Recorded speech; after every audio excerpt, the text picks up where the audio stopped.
essa noite, e é uma honra ter o bispo, a bispa, que nossa cobertura espiritual, e eu tenho certeza que Deus vai usar a vida dele grandemente, amém? Glória a Deus. Fica à vontade, bispo, a igreja é tua. Boa noite, meus irmãos, graça e paz, que bênção, somos gratos a Deus por tudo que Ele tem feito, amém? Glória a Deus. Queridos, é muito bom estar aqui com vocês, e principalmente no início desse ano, né? Nós, aqui no Brasil, e praticamente os ocidentais, né? Nós temos 365 dias. Esses 365 dias nós temos como se fosse um ciclo, né? A gente abre e fecha um ciclo.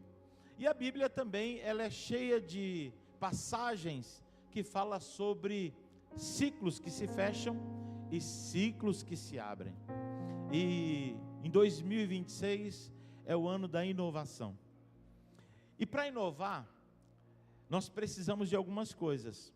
Como, por exemplo, você precisa ter sabedoria para inovar, você precisa ter criatividade para inovar, você precisa ter excelência para inovar, você não pode ter medo para inovar. Enfim, para inovar você precisa de muitas coisas. Mas o nosso Deus, Ele é especialista em inovação. Quantos aqui já viveram milagres e bênção da parte de Deus? E olha só, o que Deus ele faz com cada um de nós? E muitas vezes comigo mesmo. Deus já me deu muitas bênçãos, já vivi muitos milagres de Deus, mas nenhum deles foram igual. Então inovar é isso, é fazer a mesma coisa de forma diferente. Ou seja, Deus ele vai operar um milagre e tem bênçãos para distribuir sobre o seu povo. Mas Ele vai fazer algo novo, de forma diferente. E é por isso que Ele vai nos surpreender. É por isso que esse ano vai ser tão surpreendente, por causa da inovação, daquilo que nós precisamos ter a ousadia para fazer, amém? Então que o Espírito Santo lhe dê ousadia, criatividade, sabedoria, que Ele lance fora todo medo, e que você possa fazer sempre com muita excelência, amém? Porque eu e você temos o Espírito Santo de Deus em nossas vidas. Então eu gostaria que você nessa noite pudesse aplaudir ao Senhor, aleluia, glória a Deus, louvado seja o nome do Senhor, aleluia.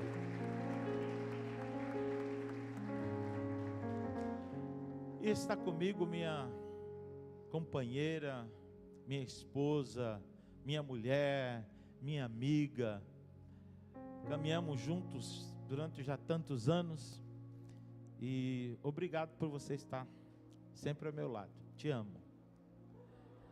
E eu quero agradecer também ao convite, quero agradecer a presença de vocês essa noite, agradecer a presença dessa liderança, pastor Michel, pastora Evelyn, os supervisores, o Fábio, e eu sou ruim de nome, né? O Jefferson, e enfim, que Deus abençoe vocês, obrigado por estarmos aqui, amém? Eu quero ler uma passagem com vocês, que está no livro de Josué, no capítulo 5, eu ministrei essa palavra na virada do ano, a partir do versículo 9, Josué capítulo 5, a partir do versículo 9, isso, a minha versão aqui é NVI, eu vou ler junto com vocês então. Então o Senhor disse a Josué: hoje removi de vocês a humilhação sofrida no Egito, por isso, até hoje, o lugar se chama Gilgal. Na tarde do 14º dia do mês, enquanto estávamos acampados em Gilgal, os israelitas celebraram a Páscoa nas planícies de Jericó. No dia seguinte ao da Páscoa, eles comeram pães sem fermento e grão de trigo tostados, produtos daquela terra. Diga assim, produtos daquela terra. Um dia depois de comerem do produto da terra, o maná cessou. Diga assim: o maná cessou. Já não havia maná para os israelitas. E naquele mesmo ano comeram do fruto da terra de Canaã. Amém? Glória a Deus. Pai, a palavra é tua, o povo é teu, a igreja é tua, e nós somos apenas instrumento em tuas mãos. Então, por tua bondade, misericórdia e graça, nos usa e fala com a tua igreja, para que ela venha a ser edificada, abençoada, receber fé, direção, e que o teu nome venha a ser glorificado e a tua igreja edificada. É o que eu te peço em nome de Jesus. Amém, amém, amém. Pode tomar o teu assento, em nome de Jesus. Falando de mudança de ciclos, aqui nós temos, nessa passagem de Josué, capítulo 5, uma mudança de ciclo. Aqui nós temos algo que foi registrado, que é pouco pregado, pouco lido, mas muito importante e efetivo para o povo de Israel. Porque aqui eles entram num novo ciclo. Eles tinham acabado de atravessar o Jordão de forma milagrosa.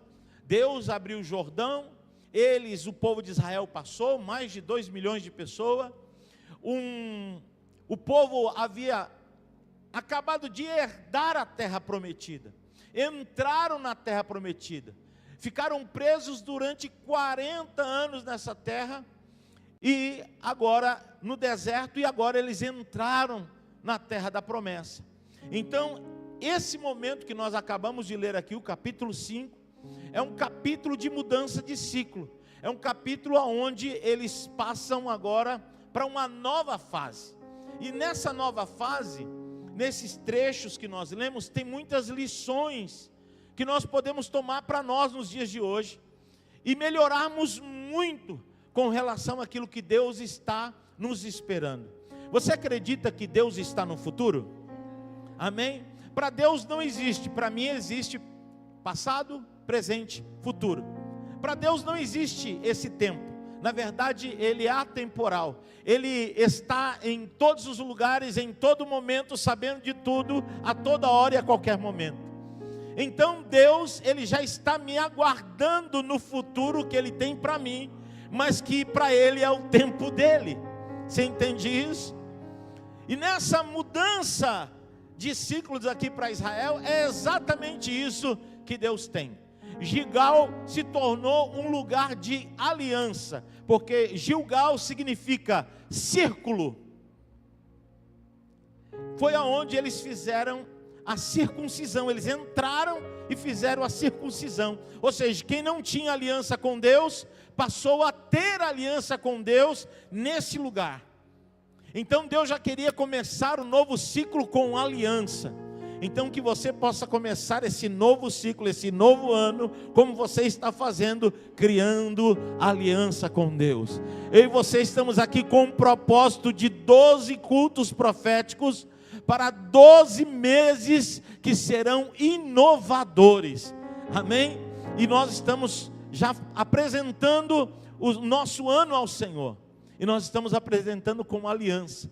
Gilgal é lugar de remover o passado. Diga assim: lugar de remover o passado. Porque o grande problema do ser humano é que às vezes a gente fica no comparativo. Diga assim: comparativo. Diga assim: preso ao passado, comparando situações, vivendo de coisas que já passaram. As coisas que já passaram, ela deve servir como história para a nossa vida, ela deve servir como aprendizado, ela deve servir como memória. Coisas que aconteceram, que são boas, deve ser memorial para a sua vida. Mas você não deve simplesmente, você cresce no passado, mas a partir do momento que você entra no presente, você tem que pegar tudo aquilo que você aprendeu no passado, para que você possa se preparar para o futuro. Amém? Então, Deus estava dizendo para o povo de Israel: olha, vocês estão pisando agora em Gilgal, vocês estão na terra da promessa, e eu quero remover de vocês toda vergonha, eu quero remover de vocês tudo aquilo que vocês sofreram. Eu não quero vocês com traumas, eu não quero vocês com olhando para o passado como se fosse uma saudade, não. Eu quero que vocês olhem para o passado como um aprendizado, mas se preparem para o futuro que eu tenho para vocês, amém? Então é isso que Deus tem para nós em 2026. Então diga assim, um novo tempo. Diga assim, Deus tem para a minha vida. Gilgal quer dizer isso, remover o passado e um lugar de aliança com Deus. Coloca para mim, e por que Deus escolheu esse lugar? Deus escolhe esse lugar, você sabia? Coloca para mim o próximo slide. Deus escolhe esse lugar, queridos, e esse lugar passa a ser um lugar estratégico para Israel. Eles acamparam em Gilgal, eles iam para a batalha, recebiam estratégia de Deus. Foi nesse lugar que eles receberam a estratégia de Deus para invadir Jericó e todas as outras cidades. Foi nesse lugar, Gilgal, aonde muitas coisas aconteceram. Nesse lugar, Gilgal se tornou o quartel-general do povo de Israel. Eles iam, venciam, tomavam as cidades, colocavam, de acordo com as tribos, a terra era distribuída, colocava a família lá, a esposa, os filhos menores de 20 anos, né? Até menores de 20 anos, porém os homens de guerra, de todas as tribos, voltavam para lá para receber estratégia, e eles só se firmaram na terra depois que houve a conquista total. Mas enquanto isso, eles iam fazendo dessa forma, essa distribuição. E é em Gilgal que eles recebem as estratégias de guerra. É um lugar estratégico. Eu e você precisamos entender aonde fica o nosso Gilgal. Diga assim, é a igreja do Senhor. Diga assim, é o meu Gilgal. Diga assim, é onde eu recebo orientação, onde eu recebo as estratégias, amém? Eu recebo sempre muitas estratégias. Ontem mesmo, nós estamos também nesse propósito lá na sede, e ontem teve uma palavra poderosa, maravilhosa, e nós recebemos tanto de Deus, e recebemos aonde? Na igreja. Então a igreja não é qualquer lugar, a igreja é o nosso lugar de estratégia. Nós não viemos para a igreja simplesmente por vir à igreja, nós viemos para a igreja porque nós entendemos que esse lugar é um lugar estratégico para nós, é um lugar importante para nós, é um lugar onde vai fazer a diferença com relação ao nosso futuro, amém? Então você vai receber muito de Deus no decorrer desse ano, e você precisa saber aonde é o teu Gilgal. Mas Gilgal também é um lugar, querido, diga assim, um lugar de novos começos. Diga assim, novos começos. Lugar de novos começos.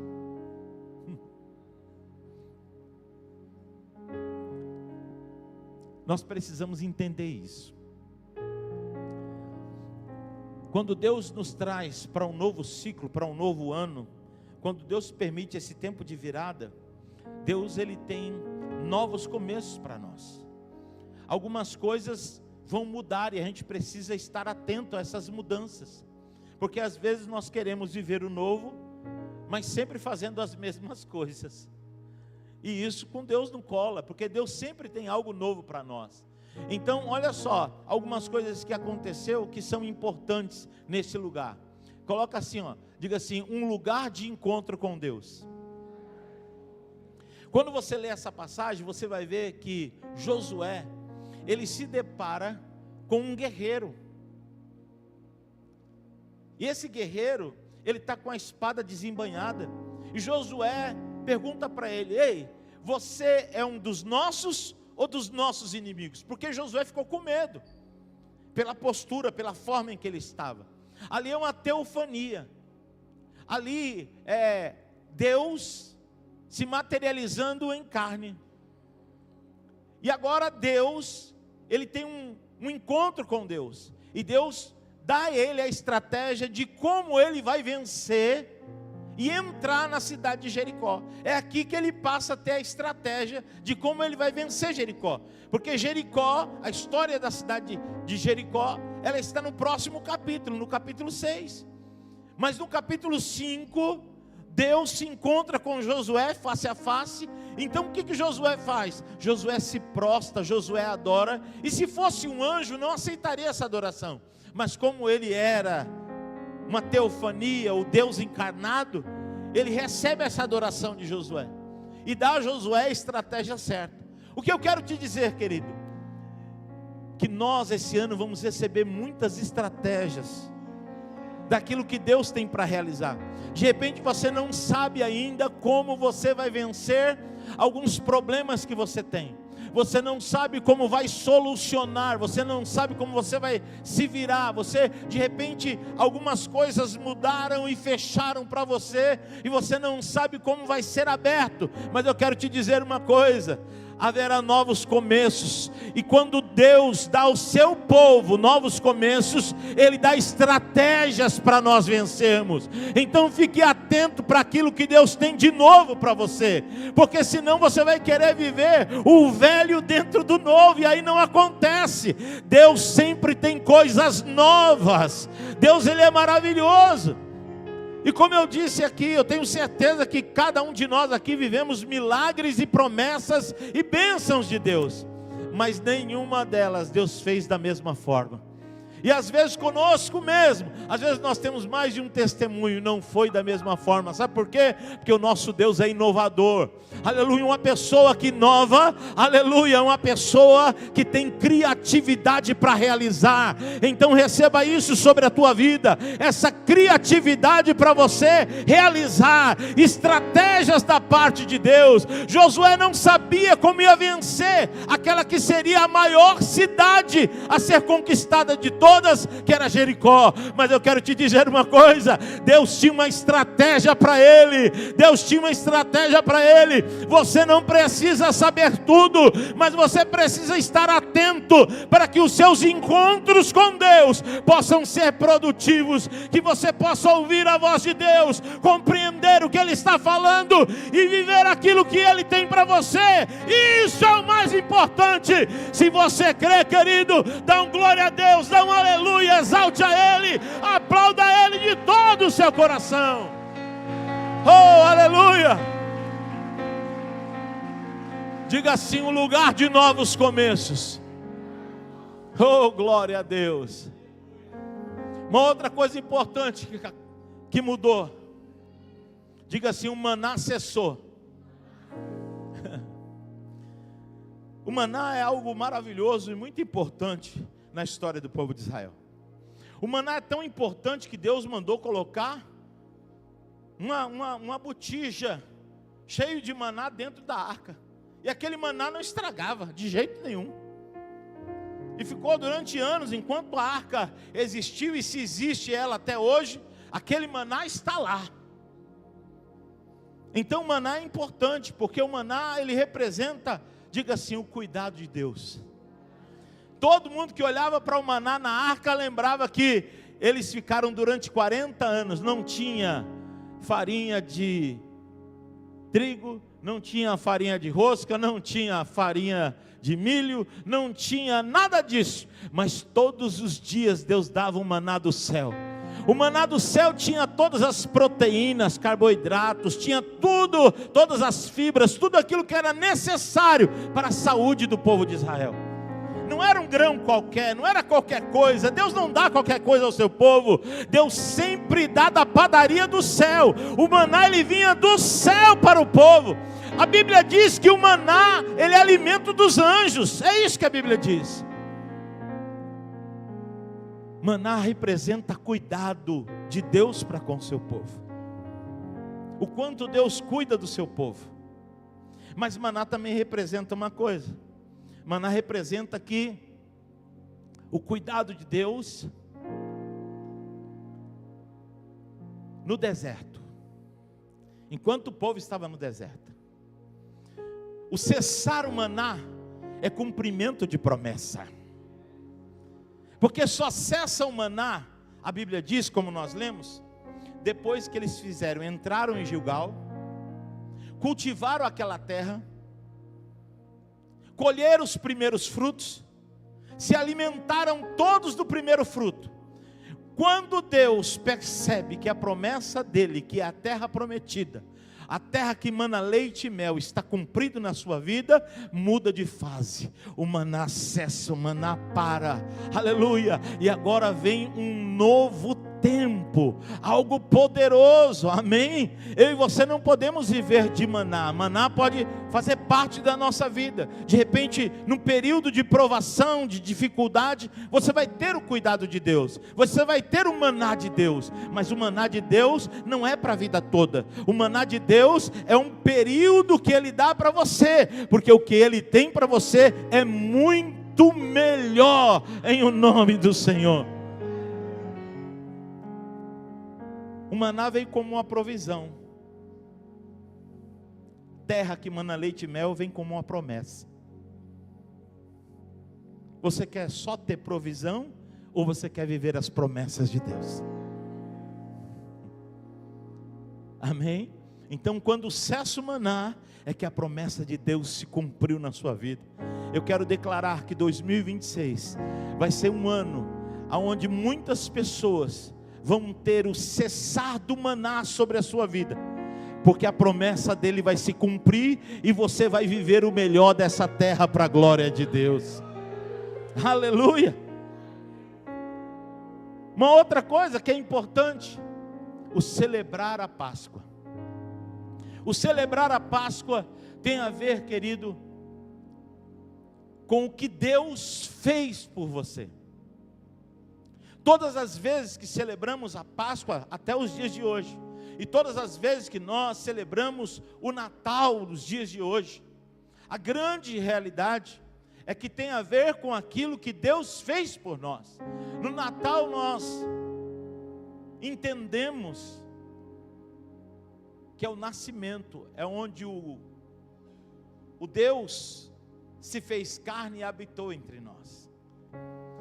É o nascimento do maior presente que Deus poderia dar para a humanidade. A Páscoa é o complemento desse presente, porque Ele se fez carne para habitar entre nós, mas não simplesmente para estar entre nós, porque Ele tinha um propósito e uma missão, e a missão dele era comprar, redimir a terra com o seu sangue. E Ele morre na cruz, o seu sangue é vertido. Quando eu aceito a Jesus como meu Senhor e Salvador, eu estou aceitando a morte de Cristo na cruz.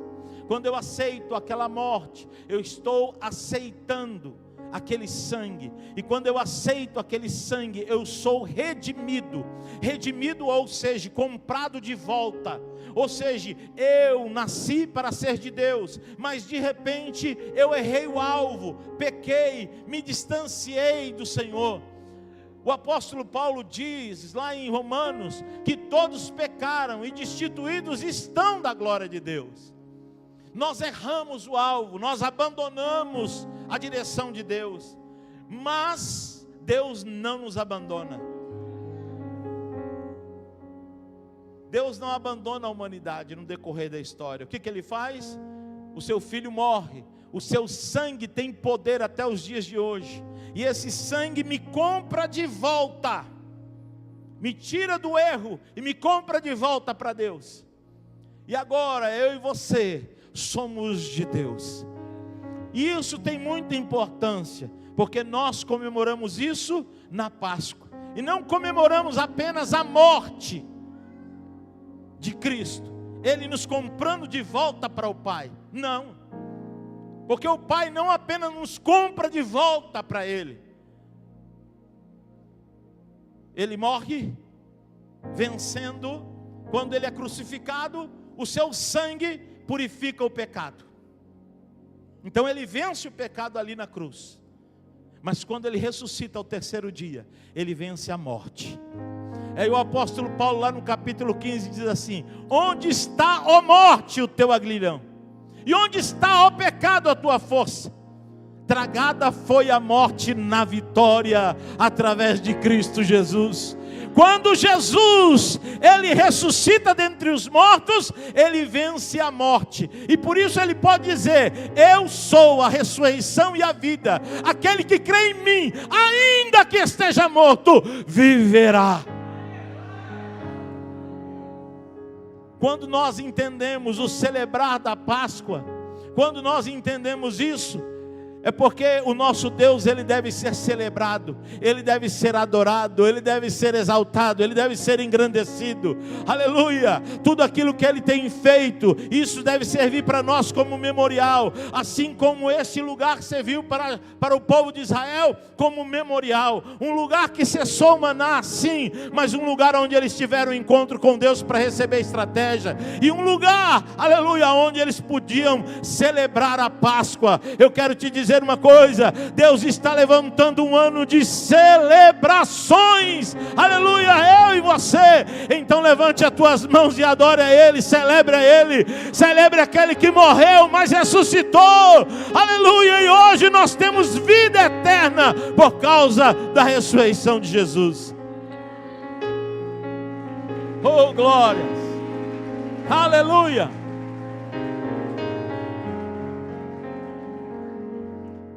Como eu disse, Ele não apenas nos redimiu dos pecados, nos comprou de volta para Deus. Não. Porque Paulo também diz nesse mesmo capítulo de 1 Coríntios, capítulo 15, que se Cristo não ressuscitou dentre os mortos, a nossa fé é em vão. Mas Ele não só nos comprou, Deus, Ele faz a obra completa. Cristo ressuscitou, e nós que estamos em Cristo ressuscitaremos também com Ele um dia, se nós partirmos. Mas se Ele vier enquanto estivermos vivos, por Ele seremos arrebatados. É isso que cremos e é isso que aguardamos no Senhor. Então Ele vence a morte, e agora a morte não pode mais me deter e nem te deter. E não é porque eu e você somos bons, não. É porque a obra de Cristo é perfeita e vale até os dias de hoje. E todo aquele que aceitá-lo como Senhor e Salvador da sua vida, recebe a mesma graça. Diga assim: um lugar de novos começos. Coloca o próximo slide para mim. Diga assim: um lugar de viradas. Tem coisas que nós precisamos virar aqui, nas nossas atitudes. Aquele lugar era um lugar de novos começos, mas aquele lugar também era um lugar de viradas. Se o povo não entendesse isso, algumas coisas deixariam de acontecer. Então eles precisariam virar a chave para um novo ciclo, para aquilo que Deus tinha para ele. De que forma? Porque essas 4 características que estão em volta desse um lugar de viradas, é o que eles viviam e sofriam. Por que ficaram 40 anos no deserto? Por causa da mentalidade de escravo, por causa da identidade distorcida, por causa dos padrões de vida pagãos, a incredulidade e murmuração.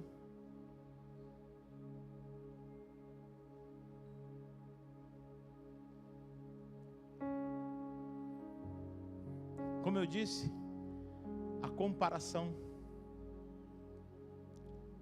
Você não tem que se comparar a ninguém. Você precisa entender que aquilo que Deus tem, Ele tem para você. E aquilo que Deus tem para você, querido, aquilo que Deus tem para você, ninguém toma, ninguém tira.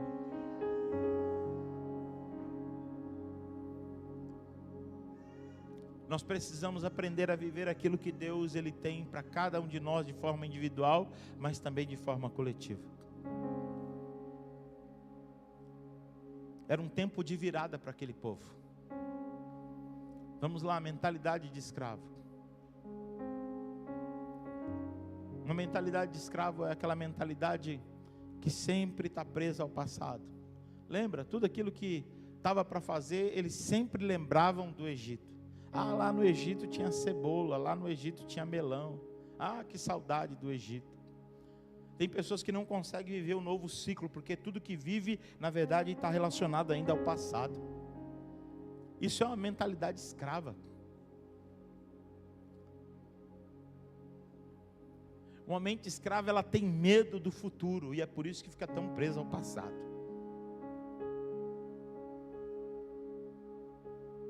Uma mentalidade escrava não acredita naquilo que Deus tem para si mesmo, porque sempre vai se comparar. Sabe o que eles falavam? Eles chegaram e Deus mandou, após algum tempo, eles no deserto, isso logo no início da saída do Egito. Eles estavam murmurando e reclamando como sempre, falando: eu acho que a terra prometida não existe, eu acho que Deus nos trouxe aqui porque lá no Egito não tinha cova suficiente. E Deus fala assim: Moisés, pede para levantar 12 espias, 12 príncipes. Eu quero 12 líderes de cada, eu quero um líder de cada tribo. São 12 líderes. E eu quero que esses líderes vão para a terra que existe, para a terra que eu prometi, para a terra que mana leite e mel. Manda eles para lá. E eles foram. E eles voltaram com Caleb e Josué, traziam nos seus ombros, numa vara, um cacho de uva que pegava desde a vara até o chão.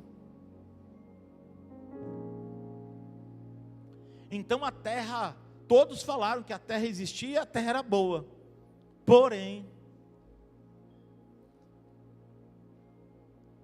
queridos, tem muita coisa na nossa vida que a gente tem que tirar o porém.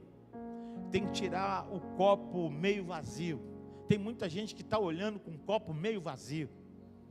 Tem gente que não consegue enxergar aquilo que Deus ele pode fazer, e pode fazer grande, e você vai estar lá.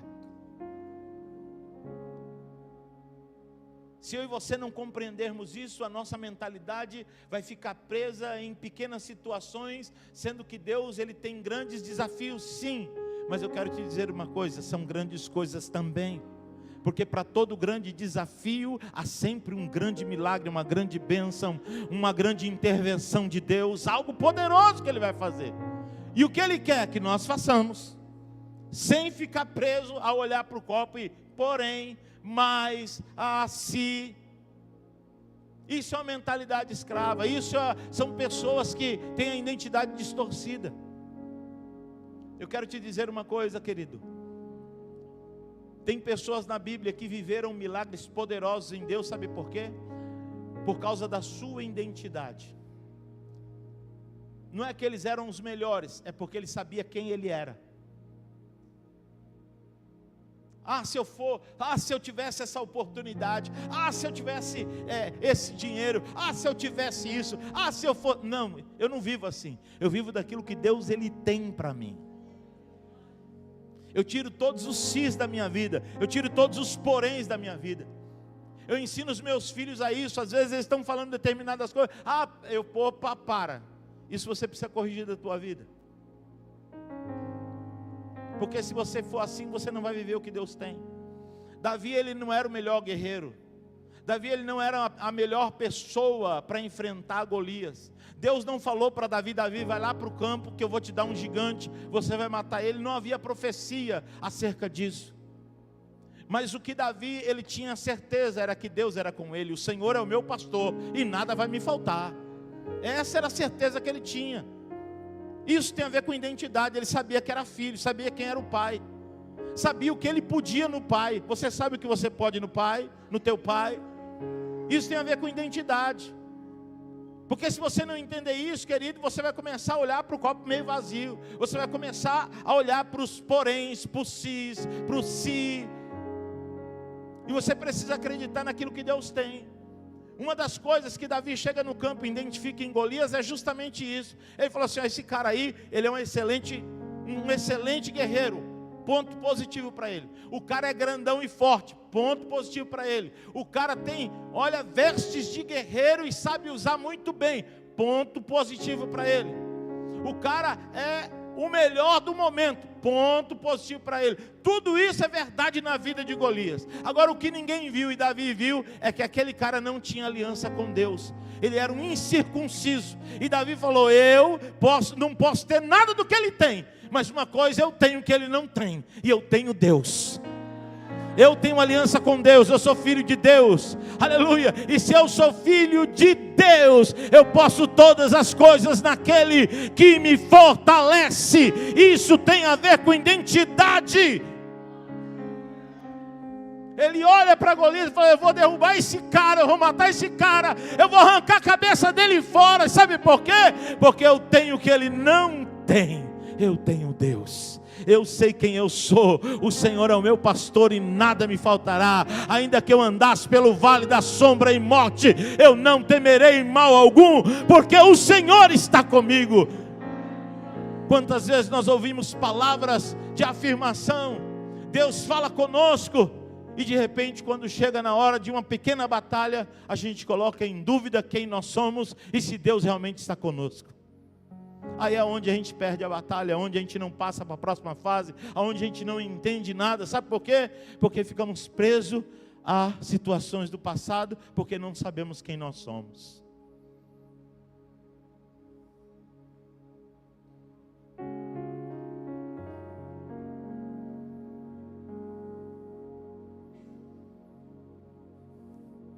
Nós podemos todas as coisas naquele que nos fortalece. Às vezes o cumprimento é questão de tempo. Então não desista dos teus sonhos, pelo contrário.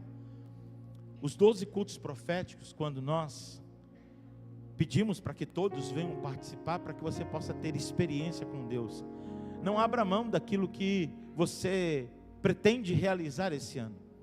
Não abra mão de novos projetos, não abra mão de repente de fazer uma faculdade, não abra mão de comprar uma casa, um apartamento, não abra mão de você de repente comprar um veículo, não abra mão de uma viagem, não abra mão.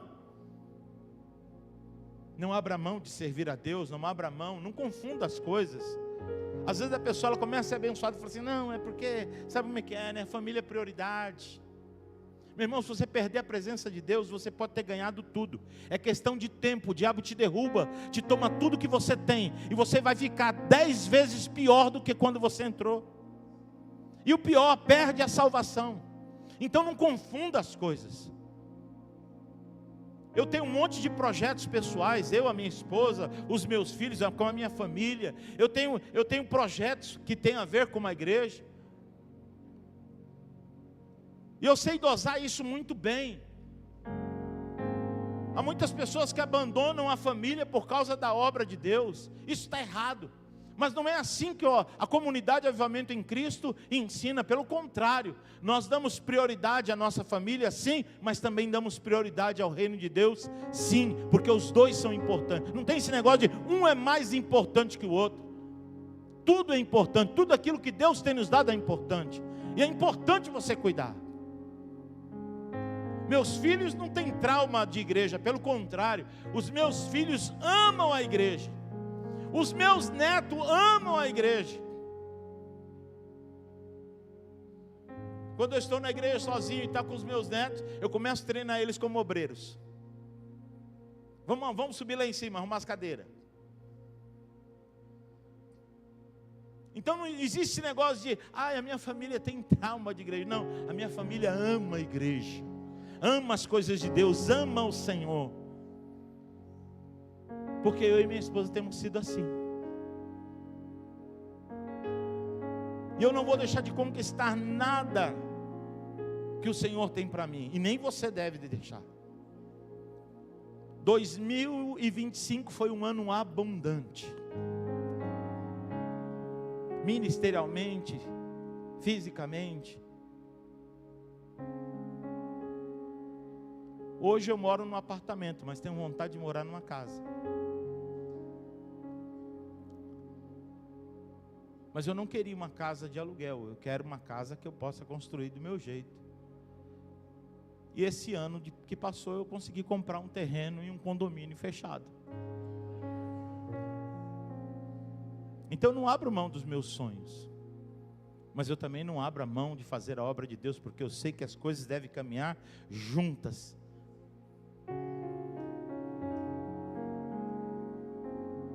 Olha para o teu irmão e fala assim, que as coisas caminhem juntas. Fala assim, não troque Deus pelas grandes conquistas que Ele possa te dar. Diga assim: possa ser o maior erro que você venha cometer.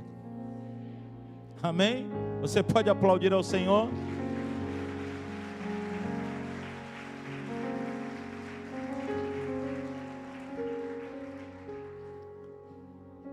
E essa palavra murmuração, Deus falou: vocês não podem viver assim. Vocês não vão ser felizes assim. Vocês não vão receber o melhor da minha parte desse jeito. Então nós cantamos: sou grato. Que esse ano seja um ano que uma palavra não saia da tua boca, e principalmente do teu coração, porque gratidão é a memória do coração. É a gratidão. Agradeça a Deus em tudo, tudo, tudo.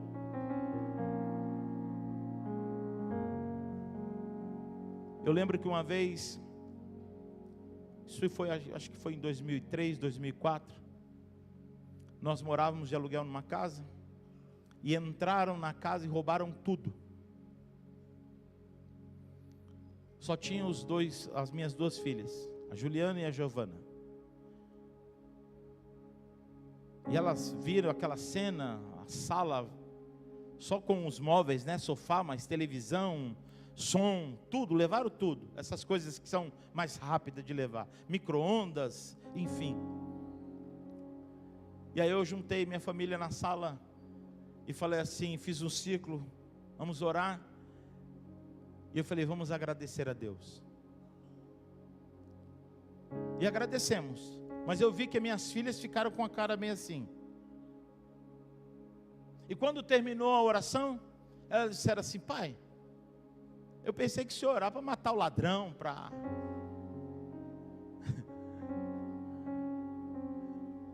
para obter as coisas de volta.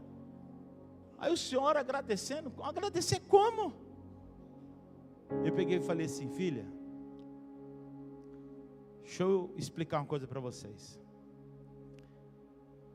E se eu e a sua mãe tivéssemos saído só nós dois e deixasse vocês duas aqui, não poderia ter acontecido coisa pior? Poderia. Eu falei: então, eu estou agradecendo por isso. Nós precisamos aprender a agradecer, não quando tudo dá certo, mas precisamos agradecer quando tudo dá errado.